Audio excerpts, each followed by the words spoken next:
Welcome to episode 95 of the Sports Geek podcast. On this week's podcast, I catch up with Natalle Brown from the Melbourne Storm to chat about the Lightning rewards and actual lightning. Welcome to the Sports Geek podcast, the podcast built for sports digital and sports business professionals. And now, here's your host, who uses hashtags in emails and texts, Sean Callanan. Thanks, DJ Joel. My name is Sean Callanan, and you are listening to the Sports Geek podcast, either on iTunes, Stitcher, SoundCloud, or Pocket Casts. Thank you very much for listening in and for downloading the episode. Please let me know that you are listening to the podcast. I love hearing feedback, getting questions and the like. You can always send me an email. Go old school, sean@sportsgeekhq.com.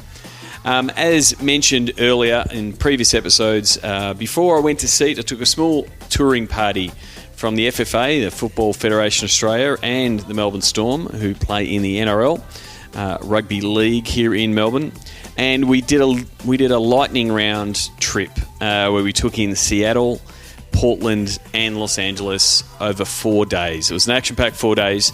Natalle Brown from the Melbourne Storm, head of consumer business at the Melbourne Storm, was one of those people who came along. Going to be catching up with Rob Squillichotti from the FFA as well to get his point of view of the trip and some of his key takeaways. I wanted to catch up with Natalle now that we're back in Melbourne and sort of get her feedback on some of the things that she took away. You'll hear in her voice how energised she is now coming back from that trip, and some of her takeaways from SEAT in San Francisco. So without further ado, here is Natalle Brown, Head of Consumer Business for the Melbourne Storm.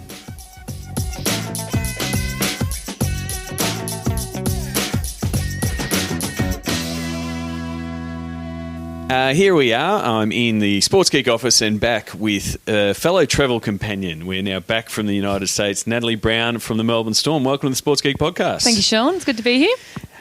You are, and I'm going to check my notes, make sure I get it right, Head of Consumer Business at the Melbourne Storm. What does that entail? Correct. So it's the accumulated roles of primarily membership and ticketing, which is where I came from, which now includes our loyalty program, our fan engagement programs, community, our growth markets. Fundamentally anything that's touching a fan, we're trying to bring it through that single pipeline and push it into the conversion, which is our members. And the reason I called you a travel buddy at the beginning, we recently got back from the US. We did a little bit of a pre-SEAT tour, taking in a couple of towns, and people. I don't know when I'm going to put this podcast up, but people are going to get a few podcast guests from those towns of Seattle, Portland, and LA. Mm-hmm. And then you attended your first SEAT. What was the experience like for you? The pre-tour was fantastic. I mean, it's the one thing, not that I haven't raved about SEAT, but in a completely different context, is the time we had meeting with those teams and those venues, and the robust knowledge sharing that went on between us. You know, and it's back and forth between both teams, which, you know, we spoke about it a lot while we were away. And it's that we don't just have things to learn from our American counterparts. There's plenty that they've got to learn from us, and that they're actually interested in. So the follow-up conversations I've had as well with a lot of the people we met with. So it was great to be able to sit down and go through it, albeit often too quick, and then we have to, you know, follow it up. And then leading into SEAT, which really then was great because it prepared me for the conversations I wanted to have and actively seek out when I got to SEAT, while I'm trying to consume all of the, you know, the track content that was happening as well. So, I mean, all of it was so incredibly beneficial. And, you know, the one thing people have said to me since I've got back is you seem really re-energized and reinvigorated and ready to go again, which is great. Well, and that's what those kind of trips are meant for. So I wanted to talk to you about what you and Mike Billing, your counterpart at the Storm, spoke about at SEAT, and you obviously did speak with the teams prior to that. Tell us a little bit about the Lightning Rewards and the program that's been rolled out with the Storm. Yeah, so Lightning Rewards is our loyalty program. It runs across both our members and our fans, but primarily members are engaging with it at the moment. And it measures both our online digital behaviours and then our at-game behaviours, which happen through a smart card that we have, powered by VIX Technologies. And what we were able to do is create a platform where we sort of have members coming and they're doing all the things we want them to do at a game, plus extra behaviours we're driving, and then all of that online engagement, which is really important for us. We've got over 400,000 likes on Facebook, but 15,000 members. So there's a big gap there, and we're trying to, you know, close that gap as much as we can. And this has been a really fun way of doing it for the members. They're using a ladder board style system. As they earn points, they hit a reward level on the quest to become an immortal. We're not far off from hitting that. We have Tim Hawthorne leading the charge, and he's closing in very quickly on the 250,000. He's under 10,000 away, Tim, as we record this. Very exciting, and he is actively tweeting. And what's been really exciting to watch as well is that those top sort of 10 or 15 leaders are now communicating with each other a lot on our social media channels and gearing each other on, and they'll see what they're doing one thing and have you done this, and that's really fun to see as well. But what we are also, from our benefit, is getting is that broader knowledge of the entire customer journey and what they're doing and what they're engaging with, what works, what doesn't. Their feedback's been really good. It would be a mess without it, because we've made mistakes along the way with this, and I think a really obvious one is on our fan stream, one of the rewards was a signed jersey. We didn't have that on the member stream, and the members really wanted it. So next year, guess what? It'll be on the member stream. But it's been great. So, I guess the other part of it that we're still got to go is this integration with the whole journey around getting to the stadium, what you're doing when you're in the stadium, and getting you home. So it's the whole day. It's a big focus for us now. And so it is a matter of connecting the online activity. So whether you're reading a Storm article or whatever at the start of the day, you're tweeting on your way in, and then they're connecting with the actual doing at the stadium. So you're tapping on at different parts of the stadium, whether it be a sponsor activation or a fan engagement activation that you're having at Amy Park. Yeah, exactly. I mean, at the moment with our in-game behaviours, it's when you're arriving at the stadium, you're scanning in, you're buying your merchandise or your food and beverages at concession stands, and a few sponsor stuff we have around the venue. Ultimately, where we want to be at now is that you're right. You get up in the morning, you checked a match story, you commented on it to a mate on Facebook, you sent some tweets on your way in. We know you came in via public transport. When you got off at Richmond Station, it's a little bit like enemy of the state, but in a nice way. Yeah, it's Storm's version of Big Brother, isn't it? Yeah, exactly. And then what we want to do then is we know when you went to the stadium, and straight away a push notification goes to Sean saying, great to see you back here. We've got a special offer for you. Take this, redeem it here. And it's that whole day, and it's by the time you leave, did you go up to a pub at the precinct or somewhere like that, and on your way home. So it's a really nice way for us to then start to reward you for everything you do to engage with Melbourne Storm, not just that you came, that you bought a membership, and that you bought some merchandise. What you do and your investment in our team is so much greater than that, and we want to recognise and reward those things. And for the people who are listening, and this is the spiel that Natalie did with all the teams when you're giving it, Melbourne Storm is the only NRL team in Melbourne, in a predominantly AFL town with a lot of AFL teams here. So it really is something to, I guess, set yourselves apart, and the opportunity is to make as many people who live in Melbourne become Storm fans. 100%. I mean, we're the challenger brand here. That's what was really interesting when we spent some time talking with the MLS teams and even MLB to that extent, in terms of the sheer quantity of games that they have to try and get people to. But we're fighting for the market. We're really small. Lots and lots of people in Melbourne will say they like Melbourne Storm, but may never have actually engaged with this in any way, whether it's digitally or at a game.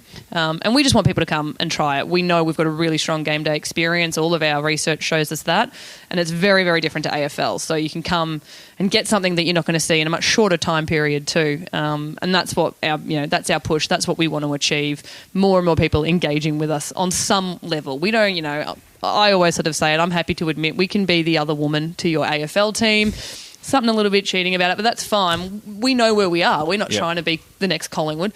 Well, not right now anyway. And so, Collingwood's away, Sean, Collingwood's away for the weekend, come watch Storm. Or it's not on a competing game day. You get along and you watch both our games and you get an entirely different experience. So, you went to both games on the weekend, so... Yes, it's the best way to fight off jet lag. Yeah. Just get off the plane and go to a game at the MCG and then follow it up with a game the next day at Amy Park. Absolutely. Definitely gets you back in your time zone and stops me complaining about my sunburn when it's too cold to worry about it.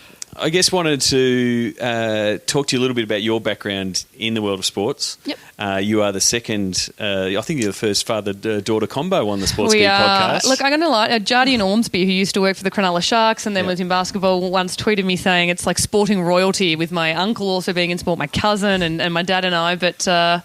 we're a bit of a duo now, rocking our way through the different codes. Yes, you did say it was an awkward Christmas dinner last year when you found out that your dad was on the podcast before yourself. It was not just awkward, I was downright disappointed, and I probably yelled at him, which was not his fault, and then I think I eventually yelled at you too. That's right. But yeah, if people have listened to Michael, who was at the time CEO of the Asian Cup. I think it's episode 73 that Brownie, as he's known by everybody, was on, and now he's CEO of NRL. The Rugby World Cup. Yep, yeah. So I wanted to know, I guess your dad being, having that long history in sport, was that something that drove you into sport? Is that something you thought that's somewhere I want to work? Yeah, look, I think I sort of fell into it a bit, luckily. So when I was in high school and Dad was at the Hawthorn Football Club, I had the opportunity to do work during school holidays. So, did a bit of work in the shop, helped out in membership departments, just wherever someone needed it.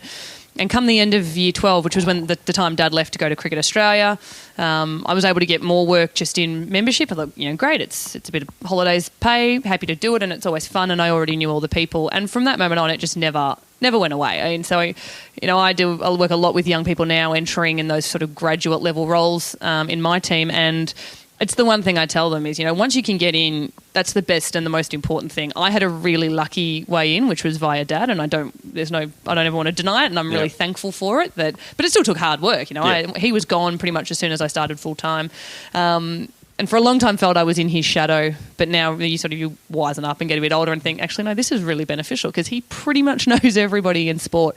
And until a month ago, we've never worked in the same code. So we're finally now in, actually, he rang me yesterday and I saw the NRL phone number ringing up on my phone. I was like, oh, God, who's that ringing me? And I dodged it. And then I was like, oh, no, it's Dad. I'll put your number in my phone so I don't dodge you. And no offence to anyone at the NRL who I'm dodging phone calls from. Call me on my desk line. I'll probably answer that one. So, it came in that way. I had a little break for a while. I thought I wanted to try the normal corporate world. I'd done a degree in marketing and then realised that was absolutely not for me. Sport's the way I want to go, and it's love the roller coaster ride. Oh, you love it or you hate it, and for the people who love it, we stay in it for a long time. The ups and downs are fine. It's the hard work. It's the week to week. It's the no thanks. It's all manner of things, but you do it because you are part of that team and you do get to be part of something really, really special. So, yeah, I really do think really good advice about breaking into sport, other than having your dad already working in it. Try and get a dad who's a CEO of a club. That's really useful. but just the getting in. Yeah. Like it's, a lot of people who listen to the podcast will come to me and say, how do you break into sport? And it's not easy because it's a highly competitive area, more so for the glamour. Like people think, I'm going to work with sport, I'm going to hang out with athletes, it's going to be great. Yeah. That's not the case. No, not at all. Or you're babysitting them if you are, and that's not fun either. But it is a matter of getting in the door. Yeah. And, the amount of people that, that I now know from SEAT, when you talk to them about their first job, and, people have been mascots and setting up tents out the side and handing out pamphlets. That is the first job. Absolutely. I mean, it's not even the first job. No matter how, I'm been probably in sport for, this is my 12th season now, and I still put up our marquee, and you still do pack up and all the sorts of things that you think, oh gosh, I just don't want to be doing this anymore. But that's what it is. And, I'm yet to meet any clubs that are over-resourced with staff. So you just jump in, you chip in, and it's all part of the fun of it. The benefits and the extra things that we get from being able to be around the team and that culture is something you don't get in the corporate world. And I'm really lucky at Storm. We have a fantastic culture amongst our group, which is driven really strongly from our CEO and from our coach. There's a real family nature about what we do. Everyone's included. And it's really nice. We're at the same location as our team, so everyone has visibility of them. And they're a great bunch of guys. There's no ego.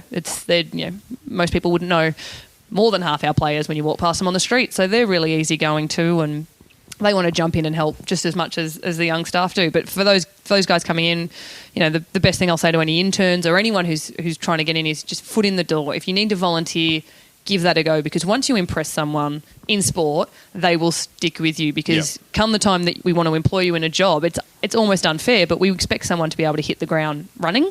And you can't if you've never worked in it. So if you've had a little bit of experience, even if it's just helping out, chipping around on game day, that's huge. That's a really important thing. So initiative is the big one. Definitely. And I think one of the takeaways, I think it was Paul Greenberg's panel where he brought in guys like Ray Wang talking about, I guess, the uniqueness of sport in that they have these massive brands. And like you were saying before, Storm has this massive brand, massive presence, 400,000 likes, but really is a mid-sized or a small business behind the scenes. It doesn't, the resourcing and the amount of people behind the scenes does not match what the perception is. And, so many times, and, you'll get pitched all the time with, hey, you guys need this tool or whatever. And you're like, well, hang on, we're not, our brand is this big, but our resources and our budgets and our people behind the scenes are nowhere near that. And it's sort of both an opportunity from a sports point of view, but it's also the reality of what you've got to stretch things a lot further. We do, and everyone's used to it, and it is probably why people come think it's going to be more glamorous than it is when you get there and you realise, oh, holy hell, I've got to do all of these other things as well.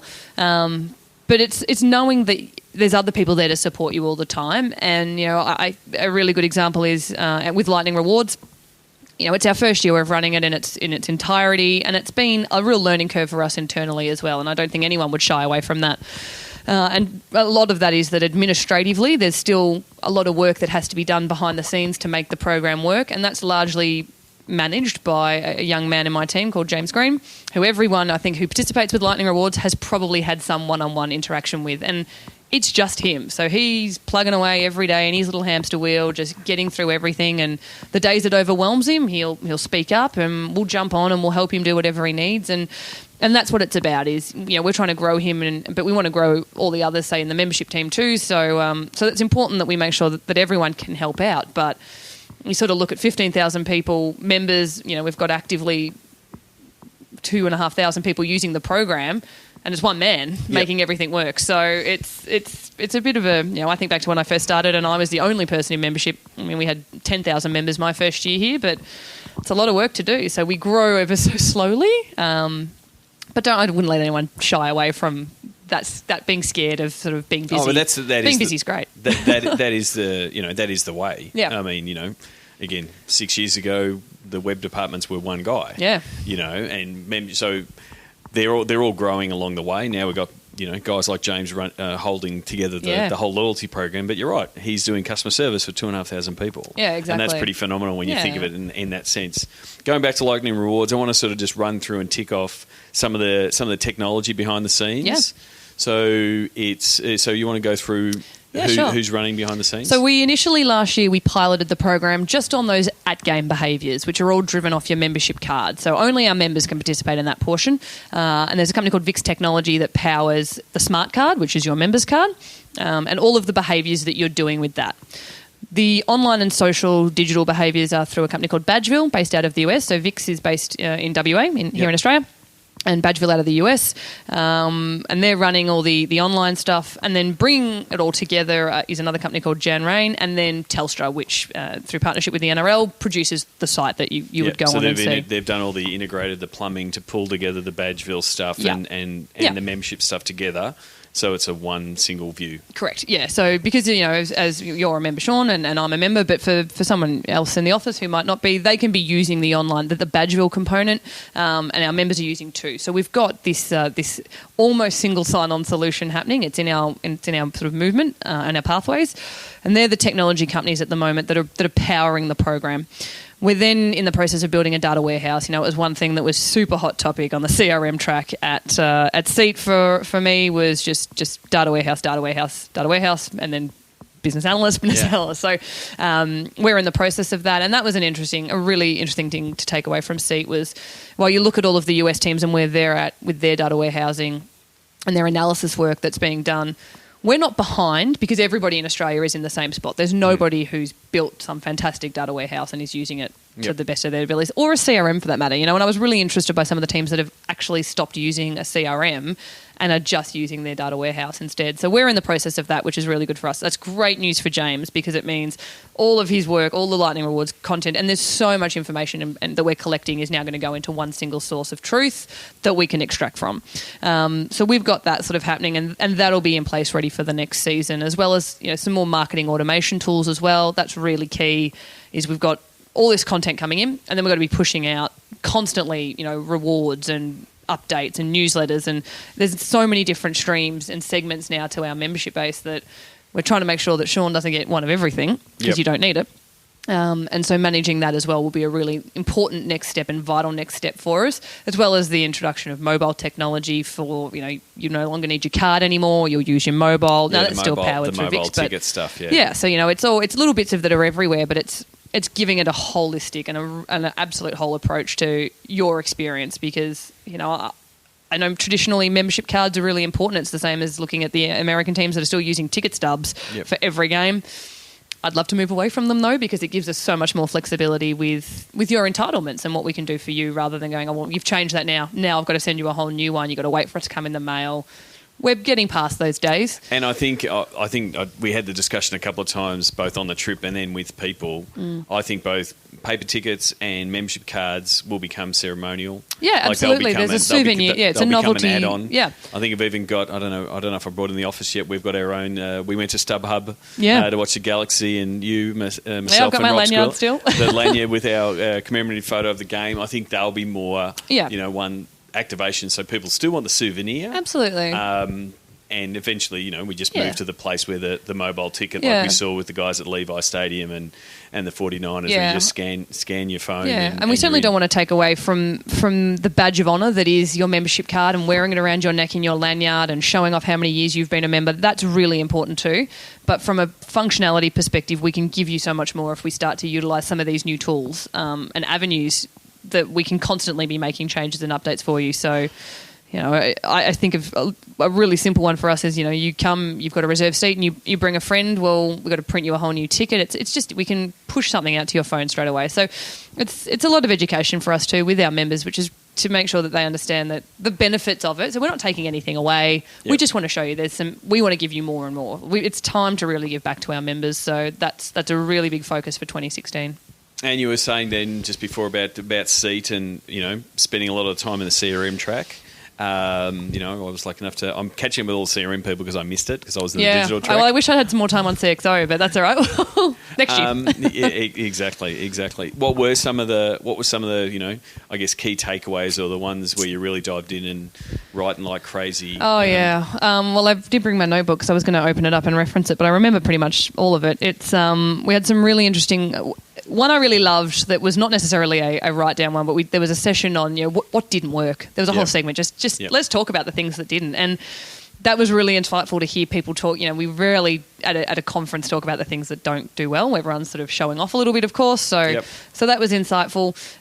Because, there would have been a lot of nodding heads, a lot of people going... Oh, yeah, shit. Oh, sorry, we tried that one too. We tried that one too. I'll now have to put explicit warning on the, I'm sorry. the podcast. James, can you please beep what Natalle just before there? I think you're the first person to get bleeped on the podcast. I'm sorry, Dad, if you're listening. That's all right. I don't even think we need to beep shit anyway. No, good, okay. So don't beep it, James. Anyway, going on. That is exactly, when I was trying to tell you what seat is, that's exactly what it is, that real open conversation. And the way I've tried to explain seat to my colleagues or my peers since I've been back, so, really insightful things, talking a lot about data warehousing, and that's an interesting one. So now his name from the Buccaneers, we did a great presentation on some of the work they're doing out of Tableau.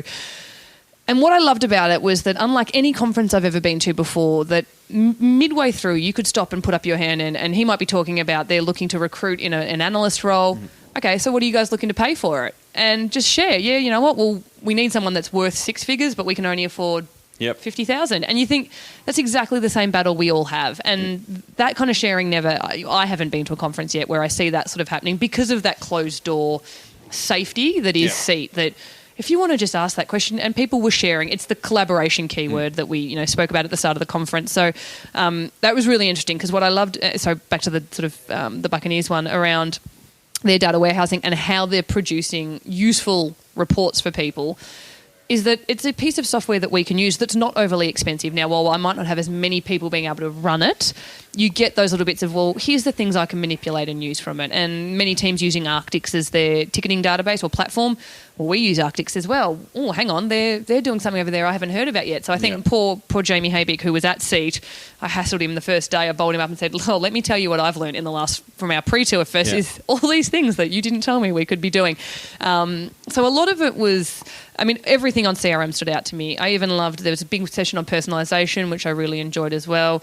And some of the general ones, so the Golden State Warriors talking about their playoffs and finals program. And that's one thing that now we sat down for our first meeting this week about finals. It's the dirty F word. We're not meant to talk of it internally anyway. And that was the exact same. You know, the Warriors are the same. Yeah. They were Kenny Lauer and his team were tiptoeing around planning the parade. Yeah, you have to. But they couldn't talk about the parade when Coach Kerr was around. So we have this sort of closed-door little commercial-style meeting where we're talking about, well, you know, what's the hashtag going to be? What's the theme? How are we getting people in to engage? How do we get buy-in from players, football? It's from the players, the fans, and the city. The members in the city was sort of how we're buying it now, and that's what the Warriors did really well. They had that buy-in, which was the players could use something, and we're working through that now as well. You're like, completely relevant. So, you know, those were ones I was writing lots and lots of notes how did that come up. I think the best line from that panel, and I haven't reviewed the audio yet, I'm hopefully be able to pull some snippets for the podcast. I think it was Jeremy Thum, who's the new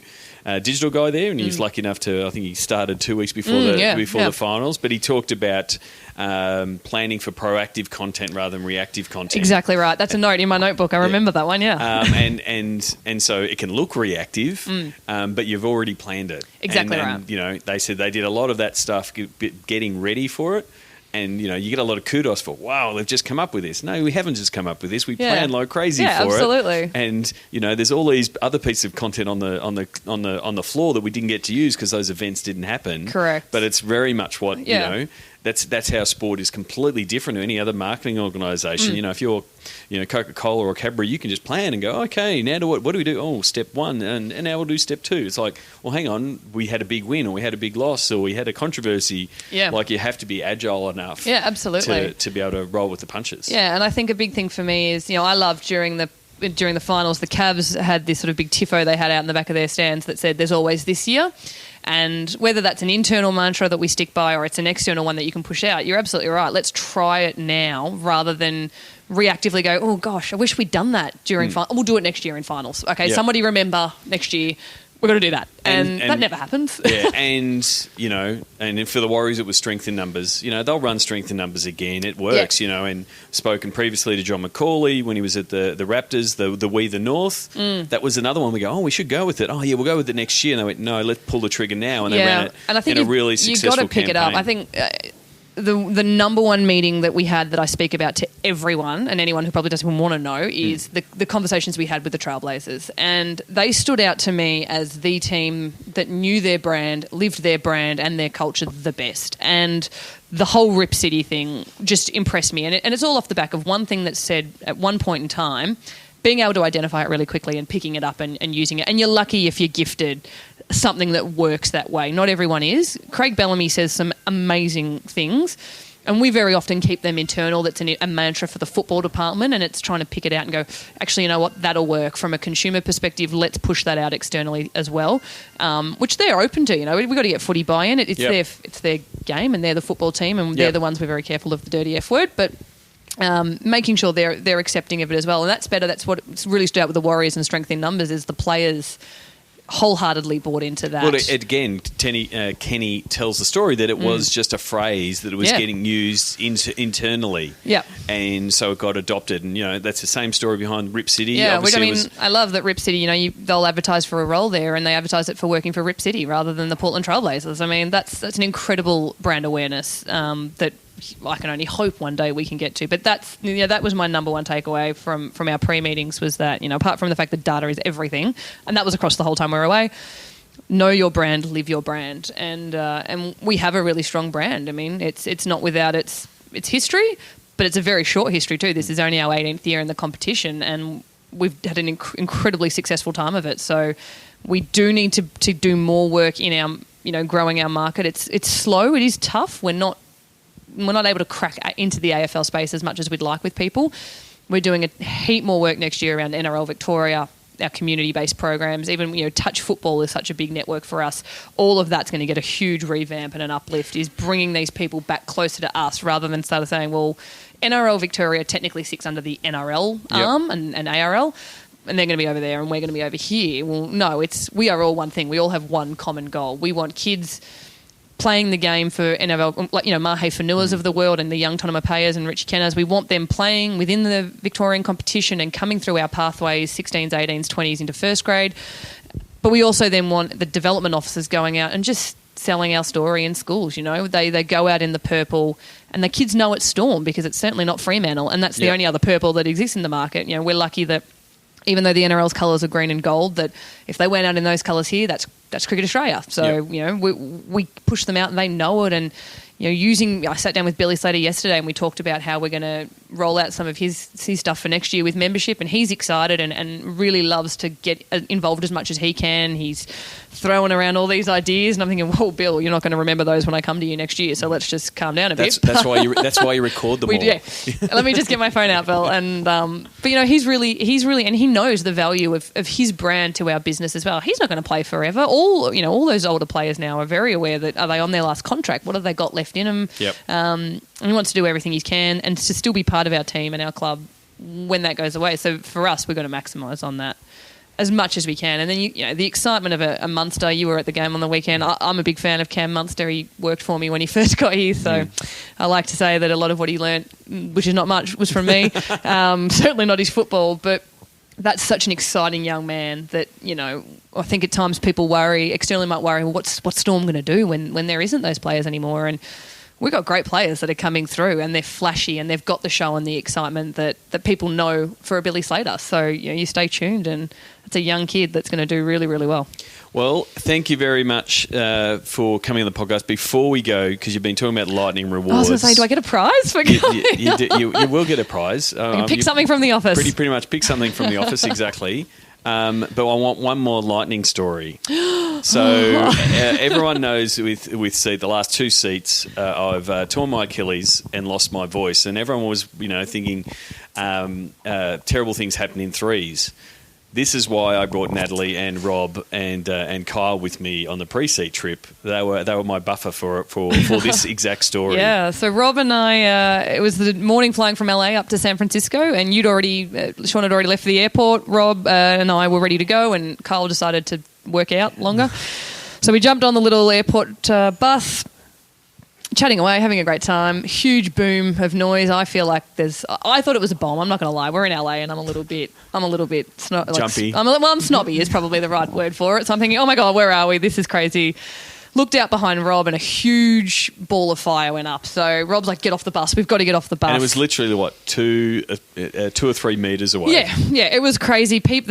All the power had gone off in the hotel. People were yelling, like, get off the bus and signaling to us. So we jumped off. And so effectively, for those trying to picture the scene at home, and I was telling the story as much as Natalle was at seat, a lightning bolt hit a power pole. Directly behind us, Directly behind you, about 5 minutes drive from LAX. Correct, yeah. So we're at an airport hotel, And I was at LAX at the time, and literally, the conveyor belts and everything stopped. Yeah, because they were on the same grid. And so all the power was out at LAX. You two turned up like 10 minutes after it happened. Yeah. And you were both still shaking. I think we were shaking for a while. I mean, so what had happened, it had sort of blown up one lightning had struck the power pole, had sent it down to the nearest one, and that one had blown up too, and it sort of sent the power lines just missing the bus we were sitting on. So in all seriousness, we did almost die.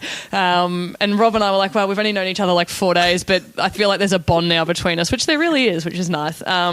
But we were joking earlier, as a Storm fan and a Lightning fan, if you're going to go some way, you've got to be struck by lightning. When you said to me, let's tell some lightning stories, I immediately thought of the racehorse Sunburnt Lad when it got struck by lightning. Totally forgot until we were tweeting about it. I'm like, that's right, I almost died. How could I have forgotten this story? So that was us saving you from anything horrific. And you did. You got through the whole. I got through the whole thing, even though it did take us. I think it took us 6 hours to get out of LA. And good luck to the TSA guys who had to check every single bag by hand. I know. Of all airports for it to happen at, it couldn't have happened at Portland or something. It was while we were at LAX on a Friday morning, Saturday morning too. Saturday crazy morning. Time. So I mean, we got through all of our other flights. So lucky it didn't happen anywhere else, because it would have completely mucked up all of our meetings. Yeah. Thank you very much. Happy to do further travels with you. Had a terrific time in the US, and best of luck for the rest of the season for the Storm. Thank you. Where can people find you on the internet? So me personally? Yes, you personally. My Twitter is at Natalle Brown. I'm sure Sean will put it up because my name's spelt funny. Thank you, Mum and Dad. It's Natalle. Brown, just like the colour. Is my Twitter, and LinkedIn is the same. So I will put the links into the show notes. But send Natalle a tweet, especially with your near-death stories. Please do. See if you can beat it.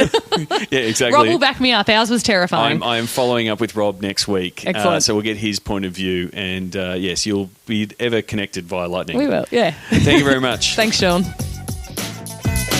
Sign up for Sports Geek News at sportsgeekhq.com/sign up now.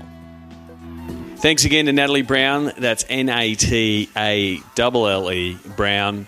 On the Twitter, send Natalle a tweet and tell her that you've been listening. And if you want to know more about Lightning Rewards, you can connect with Natalle on LinkedIn. All the links to Lightning Rewards and Natalle and how you can connect with her are in the show notes. This is episode 95 if you're listening for the first time. You can get the show notes at sportsgeekhq.com/95. And again, thanks again to Natalle for coming on the tour and then also coming back on the podcast. A few things to wrap up. Have you entered our Caption This competition featuring Russell Scobetti from episode 94? Go to the show notes. I want to see more people putting in their caption of the photo that was taken at seat. Ollie Matthews, thank you for sending your entry in. His was, sadly, Russell realised too late that this was not his banana. Oh, we need a rim shot there, James. I'm sure James has put a rim shot in there. Thank you very much. And so this episode question, been playing around, seeing a few people. Mate of mine, Jim Stewart, from Beers Blokes Business Podcast, has been playing around with multiple video platforms. Do you want me to do a weekly Periscope Q&A? I'm unsure whether to do it. I'm unsure where Periscope is going to lie, and especially now with Facebook coming out with Facebook mentions and live video, where that is going to play out in the whole scheme of things. Will all celebrities, which is what they've opened it up with initially, will they all move to Facebook mentions? Will that affect Periscope? Happy to give it a try. I've given a Periscope Q&A try once before. I'd rather do it at a scheduled time. If you want me to do a Periscope Q&A, I want to see a tweet. Send me a tweet at Sean Callanan, SeanCallanan, and tell me that you want one. I will do. To quote Jalen Rose, I will give the people what they want. Until next episode, my name is Sean Callanan. You've been listening to the Sports Geek Podcast. If you could leave a review on iTunes, I'd very much be appreciative of it. As I said in previous episodes, I'm climbing my way to 100 reviews globally. So if you have not left a review as yet and you are listening to this podcast, please take the time to leave a review. Just go to sportsgeekhq.com/iTunes and it'll drive you straight to the page to leave a review. I'll leave you with, at the end, stay tuned for the Sounds of the Game. Big thank you to Aaron Lavalley from the LA Kings and AEG and the LA Galaxy for getting us some tickets for the Galaxy game, and we absolutely love the way the Galaxy fans reacted for every single goal. We were lucky enough to see Steven Gerrard in action for the Galaxy and see a few goals. I think it was 5 in total. But just listen to the end and see how LA Galaxy fans react after a goal is scored at the StubHub Centre. Till next week, my name is Sean Callanan. Cheers. Like the Sports Geek Podcast? Find us on facebook.com/sportsgeek. Check out which teams work with Sports Geek at sportsgeekhq.com/clients. Please leave a review on iTunes. Go to sportsgeekhq.com/iTunes.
Thank you.